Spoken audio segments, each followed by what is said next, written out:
அல்லேலூயா. கர்த்தருடைய வசனம் சொல்லும்.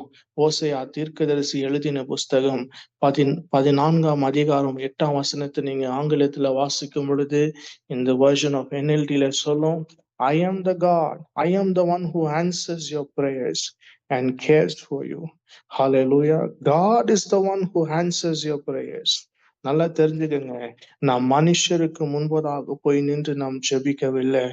மாறாத தேவன், ஜெபத்தை கேட்கிறவர், அவர் ஜெபத்துக்கு பதில் கொடுக்கிறார். அவருடைய ஒரு நாமம் என்று ஒரு இருக்கிறது. அவர் ஜெபத்தை கேட்கிறவர் என்ற ஒரு நாமம். அந்த பரிசுத்தமுள்ள நாமத்தின் மூலியமா தான் நாம் ஜெபித்து கொண்டிருக்கிறோம். அவர் ஜெபத்தை கேட்க உண்மை உள்ளவர் அவர் இருக்கிறார் என்று நீங்க மறந்து கூடாது. அதுக்கு நமக்கு பெஸ்ட் ரோல் மாடலா இருக்கிறவர் நம் ஆண்டவராகிய இயேசு கிறிஸ்து ஒருவர் தான். கர்த்தராகிய இயேசு இந்த பூமியில வாழ்ந்து கொண்டிருக்கிற நேரத்துல இன்னும் சில நாட்கள் அவர் சிலுவைக்கு முன்பதாக கடந்து போவதற்கு முன்பதாக கெத்செமனே தோட்டத்துல அவர் ஜெபித்து கொண்டிருக்கும் பொழுது ஹல்லேலூயா சீஷர்களை பார்த்து சொல்லுவார். நீங்க மத்தேயு சுவிசேஷம் 26ஆம் அதிகாரம் 41ஆம் வசனத்தை வாசிக்கும் பொழுது, நீங்கள் சோதனைக்கு உட்படாதபடிக்கு விழித்திருந்து ஜெபம் பண்ணுங்கள். ஆவி உற்சாகம் உள்ளதா இருக்கிறது, மாம்சமோ பலவீனமா இருக்கிறது என்றார். ஹல்லேலூயா. Keep watch and pray so that you will not give into temptation, for the spirit is willing but the body is weak. So இந்த இரவு நேரத்துல கூட கர்த்தர் விரும்புகிற ஒரு காரியம், don't quit praying. இன்னைக்கு நாம் வளர்ந்து கொண்டிருக்கிற இந்த டெக்னாலஜி நிறைந்த ஒரு வாழ்க்கையில அநேக பிஸி ஸ்கெட்யூல்ல இருக்கிற காலகட்டத்துக்குள்ள நாம் இருந்தாலும் கர்த்தருடைய வசனமும் கர்த்தருடைய வார்த்தையும் கர்த்தருடைய வழிகளும் மாறாது. நாம் கர்த்தருடைய வசனத்தின்படி செய்கிறவர்களா தான் தேவன் விரும்புகிறார். நீங்க இன்னைக்கு இந்த இரவு நேரத்துல ஜெபத்துல சோர்ந்து போயிருப்பீர்களானால் கர்த்தர் உங்களை உற்சாகப்படுத்தவும் உங்களை பலப்படுத்தவும் உங்களை தொடர்ந்து இந்த ஜெப வாழ்க்கையில இன்னும் அக்கினியை எரியும்படிக்காக உங்க அபிஷேகத்தை இன்னும் அனல் மூற்றி எரியும்படிக்காக தான் இந்த காலையில இந்த இரவு நேரத்துல கர்த்தர் உங்களோடு கூட பேசி கொண்டு இருக்கிறார். நீங்க இன்னைக்கு மாலை பொழுதுல கூட நாம் ஒரு தாயாருடைய வாழ்க்கையின் சாட்சியை நாம் பார்க்கலாம். ஹல்லேலூயா. 16ஆம் நூற்றாண்டுல அவர்கள் ஒரு சிறு வாலிப பெண்ணாய் இருந்தவர்கள் திருமணமாகி ஹல்லேலூயா அவங்களுக்கு ஏறக்குறைய 19 பிள்ளைகள் பிறந்தாங்க. She had 19 children. அதுல 9 பிள்ளைகள் இன்ஃபன்சி ஸ்டேஜ்ல மரிச்சு போயாச்சு. ஹல்லேலூயா. அவங்களுக்கு இருந்தது இன்னும் 9 பிள்ளைகள். ஹல்லேலூயா.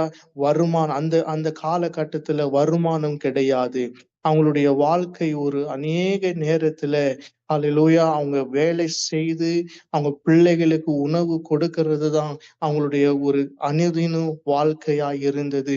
அவங்க வாழ்க்கையில பிரதானமாய் அவங்க திருமணம் ஆவதற்கு முன்பதாக பிள்ளைகளை பெற்றுக்கொள்வதற்கு முன்பதாக அவர்கள் தீர்மானித்தது காரியம் என்ன தெரியுமா? என் வாழ்நாள் முழுவதும் நான் வேதத்துக்கும் தேவனோடு கூட ஜெபிக்கிற நேரத்திற்கும் 2 மணி நேரம் நான் ஜெபிப்பேன் என்று தீர்மானிக்க. She made a commitment to the Lord that she will pray and she will read God's word in a day 2 hours. அவளுக்கு அது அதிகமாக தேவனை நேசிக்கிறபடினால she never gave excuse for prayer. ஒரு நாளும் அவங்க சாக்கு சொல்லல.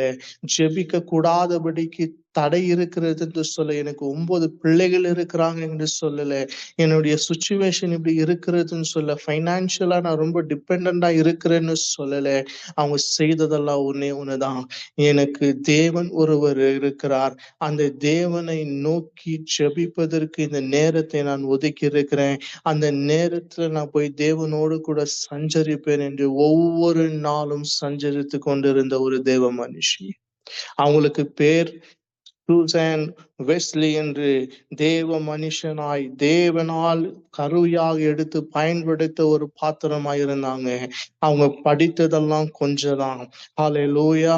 அவங்க வீட்டுக்குள்ள இருந்த ஒரு சிறிய கிச்சனுக்குள்ள அவங்க ஒரு பெரிய வீட்டுல வேலை செய்து முடித்து இந்த அவங்க வீட்டுக்கு வந்த மாத்திரத்துல அவங்க போட்டு இருக்கிற அந்த ஏப்ரான் தான் அவங்க தலைமையில சுற்றி இருக்குமா.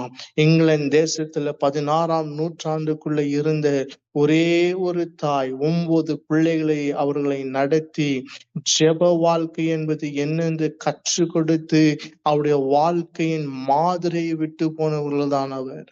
She did not complain. அவங்களுடைய வாழ்க்கை எப்படி இருந்தது தெரியுமா? ஒரு காலகட்டத்துக்குள்ள அவங்க வீடு எரிந்து போய்விட்டது. Her house got burned. அதுல பிள்ளைகள் எரிகிறதுக்கு சூழ்நிலை இருந்த அந்த நேரத்துல அவங்க ஜெபித்தது என்ன தெரியுமா? ஆண்டவரே, உங்க சித்தம் என் வாழ்க்கையில நிறைவேறு. Lord, let your will be ton.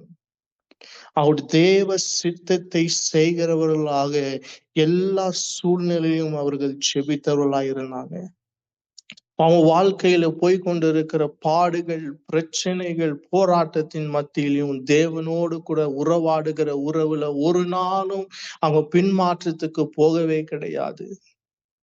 அவங்க பிள்ளைகளை வளர்க்க கர்த்தர் கிருபை கொடுத்தார். அவங்க ஏறக்குறைய அவங்களுடைய கிச்சனில 200 பேரை கூட்டி சேர்த்து கர்த்தராகிய இயேசு பற்றி சொல்ல கர்த்தர் கிருபை கொடுத்தார். She never ever doubted on God.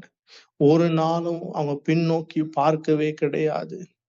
தேவன் வைத்திருக்கிற திட்டத்தை நான் தீர்மானித்து அவரோடு கூட நடக்கிற இந்த வாழ்க்கையில என்ன வந்தாலும் சரி, நான் தொடர்ந்து தேவனோடு கூட உறவாடி கொண்டிருப்பேன் என்று உறவாடின ஒரு மகள் தான் சூசன் வெஸ்லி. நீங்க அவங்களுடைய சாட்சியை, அவங்களுடைய பயோகிராபி கிடைச்சா நீங்க படிச்சு பாருங்க. ஒரு கால நேரம் முழுவதும் இங்கிலாந்துல அவங்க தெருவுக்குள்ள அவங்க வீட்டு பக்கமாய் கடந்து போனாலும் அவங்களுடைய ஜெப சத்தத்தை வெளியிலிருந்து கேட்க முடிய அளவுக்கு அவங்க ஜெபித்து கொண்டிருந்தாங்க. She did not see. அவங்க பிள்ளைகள் விளையாடி கொண்டு இருப்பார்கள், அவங்க பிள்ளைகள் படித்து கொண்டு இருப்பாங்க. 2 பிள்ளைகளும் ஜான் வெஸ்லியும் சார்ல்ஸ் வெஸ்லியும் கர்த்தரால் பயன்படுத்தப்பட்ட பாத்திரத்துக்கு காரணம் என்ன தெரியுமா? சூசன் வெஸ்லியுடைய அவருடைய டிட்டர்மினேஷன் ஆஃப் பிரேயர். அவங்க ஏறக்குறைய 73 வயது வரைக்கும் ஒரு நாளும் ஜெபத்துல சோர்ந்து போகவே கிடையாது. அவங்க விட்டு தளர்ந்து போனதே கிடையாது. அவங்களுடைய பயோகிராபியை படிக்கும் பொழுது அவங்க சொன்ன ஒரு வார்த்தை என்ன தெரியுமா? I don't have an excuse for prayer. இன்னைக்கு நாம் ஜெபத்துக்கு எவ்வளவா எக்ஸ்கியூஸ் கொடுக்கிறோம். நாம் தேவனோடு கூட சஞ்சரிப்பதில் நாம் எவ்வளவாக நாம் ஜெபத்துக்கு முக்கியத்துவம் கொடுக்காம நாம் விலகி போகிறோம். அந்த தாயார் நினைத்திருந்தால் அவங்க குடும்ப பார பிரச்சனையினால கணவரனால ஒரு உதவியும் இல்லாதபடிக்கு கூட அவங்க பைனான்சியலா இண்டிபெண்டா அவர்கள் மாத்திரம் அவங்க வேலை செய்து அந்த பிள்ளைகளை நடத்தி அவர்களை கொண்டு வர வேண்டும் என்று அவங்க நினைத்திருந்தாங்க. ஒரு நாள் முடிந்திருக்கிறாது. அவங்க நினைத்தது, அவங்க கேட்டது, அவங்க ஜெபித்தது, அவங்களுடைய ஜெப வாழ்க்கையை கர்த்தர் ஒவ்வொரு நாளும் பலப்படுத்தினார். இன்னைக்கு கூட நான் சொல்றேன், ஒரு நாளும் நம்முடைய பலத்தினால நம்முடைய சாமர்த்தியத்தினால நாம் ஜெபிக்க முடியாது.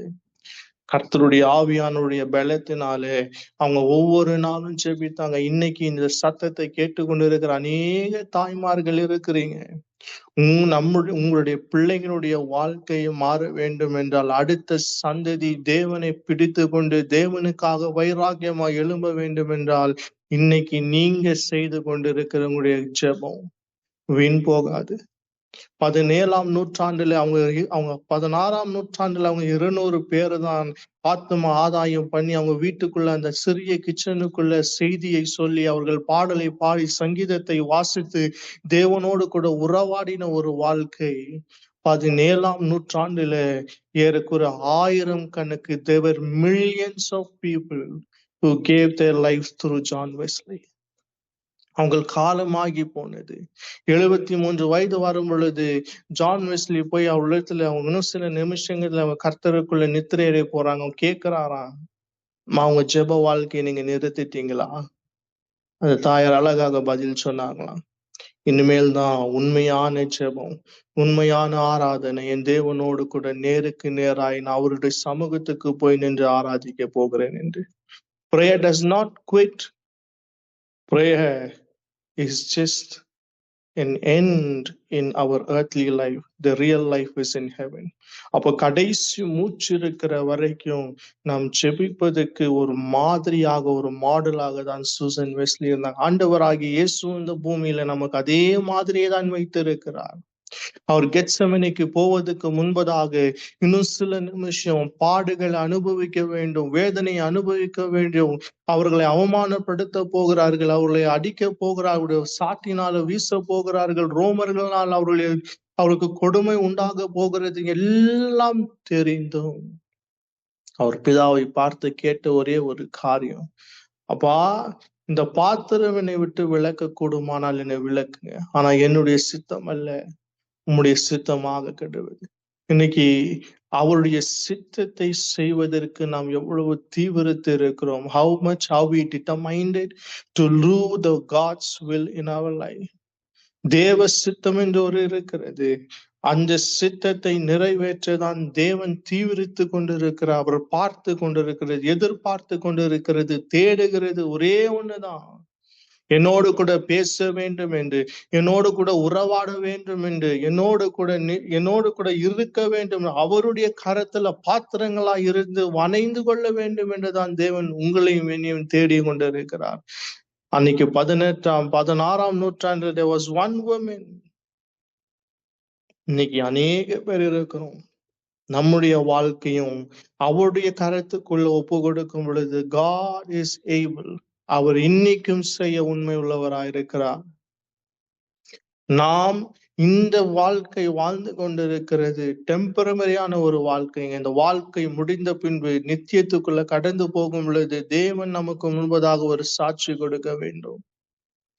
He wants people who prays.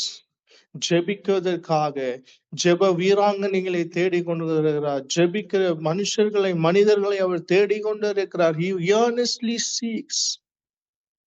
யாராச்சும் இருக்கிறாங்களாப்பா, என்னை தேடுகிறவர்கள் இருக்கிறார்களா என்று பூமியில அவருடைய கண்கள் உலாவி கொண்டு இருக்கிறது. இந்த இரவு நேரத்துல கூட ஜெபத்துல சோர்ந்து போயிடாதீங்க. Don't quit your prayers. அதனாலதான் நமக்கு அழகாக லூக்கா அந்த சுவிசேஷம் 18ஆம் அதிகாரம் 1ஆம் வசனத்துல கர்த்தர் சொல்லுவார், இடைவிடாமல் நீங்க சோர்ந்து போகாமல் ஜெபம் பண்ணும்படிக்கு தேவன். Don't give up on your prayers. அது என்ன சூழ்நிலை வந்தாலும் சரி, என்ன நடந்தாலும் சரி, தேவன் என்னுடைய ஜெபத்தை கேட்டு கொண்டிருக்கிறார், என்னுடைய ஜெபத்துக்கு பதில் வரும். இன்னைக்கு நான் ஜெபத்துக்கு பதில் பார்க்காமல் போனாலும் சரி, என்னுடைய அடுத்த தலைமுறையில கூட தேவன் பதில் கொடுக்க உண்மை உள்ளவராய் இருக்கிறார் என்று நீங்கள் தீர்மானித்து உங்களுடைய முழங்காலை முடக்கி தேவ சமூகத்துல உங்களுடைய சத்தத்தை உயர்த்தி நீங்க ஜெபிக்க ஆரம்பிக்கும் பொழுது அவர் சிங்காசனத்திலிருந்து ஜெபத்தை பதிலுக்கு உத்தரவு கொடுக்க உண்மை உள்ளவராய் இருக்கிறார். It was not easy. இன்னைக்கு கூட சொல்றேங்க, ஜெபிக்கிறது சாதாரணமான காரியம் கிடையாது. நீங்க இந்த பூமிக்குரிய காரியங்களோடு கூட நீங்க போராடி கொண்டு கிடையாது.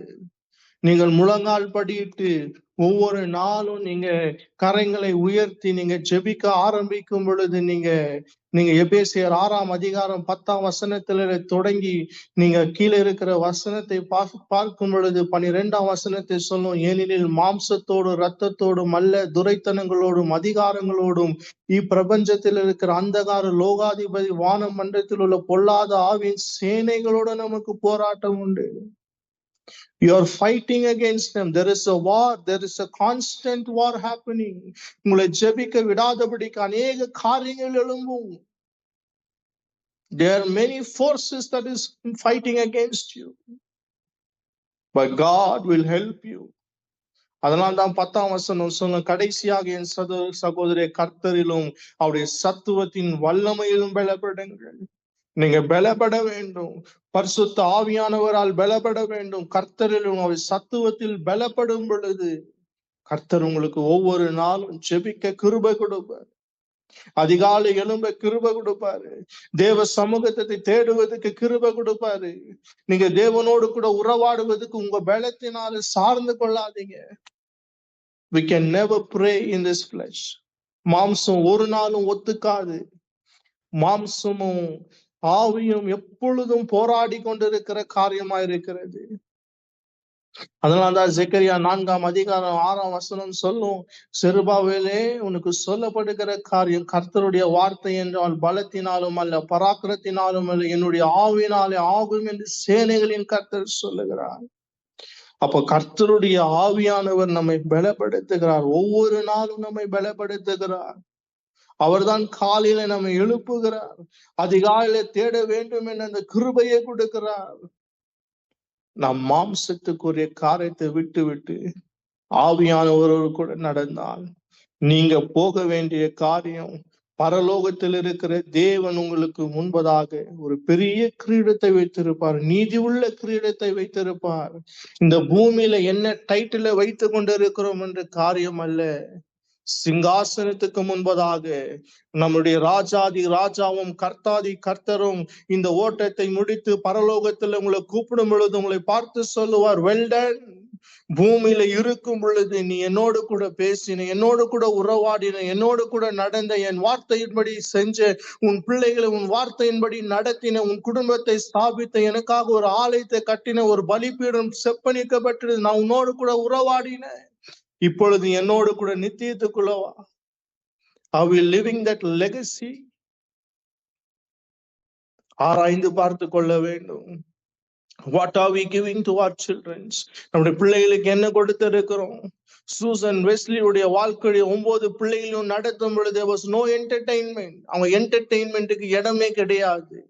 அவங்களுக்கு இருந்தது ஒரே ஒரு என்டர்டெயின்மெண்ட், ஜெபிக்கணும், வேதம் வாசிக்கணும், வசனத்துல நடக்கணும், வசனம் என்ன சொல்லுகிறதன்படி செய்யணும், பிள்ளைகளுக்காக அனுதினமும் ஜெபித்த ஒரு தாயார்.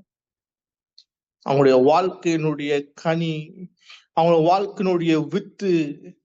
ஹல்லேலூயா. தாயார் 200 பேரு பிள்ளைகள், 1000 கோடிக்கணக்கான பிள்ளைகளை கர்த்தராகிய இயேசு பக்கம் திருப்பினார்கள். They changed. Prayer can do great things because God is working behind your prayers. உங்களுடைய ஜெபத்துக்கு பின்பதாக கர்த்தர் பெரிய காரியங்களும் பெரிய திட்டங்களும் வைத்திருக்கிறார்.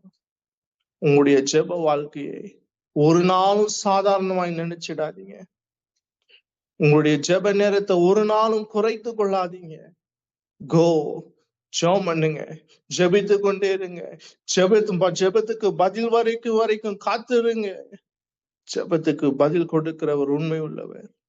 அன்னைக்கு கெத்செமனே தோட்டத்துல தேவன் கர்த்தராகிய இயேசுவை சிலுவையில் இருந்து அவர் ஒரு நாளும் வேணான்னு சொல்லல. ஆனால் தேவ தூதன் வந்து அவரை பலப்படுத்தினான்.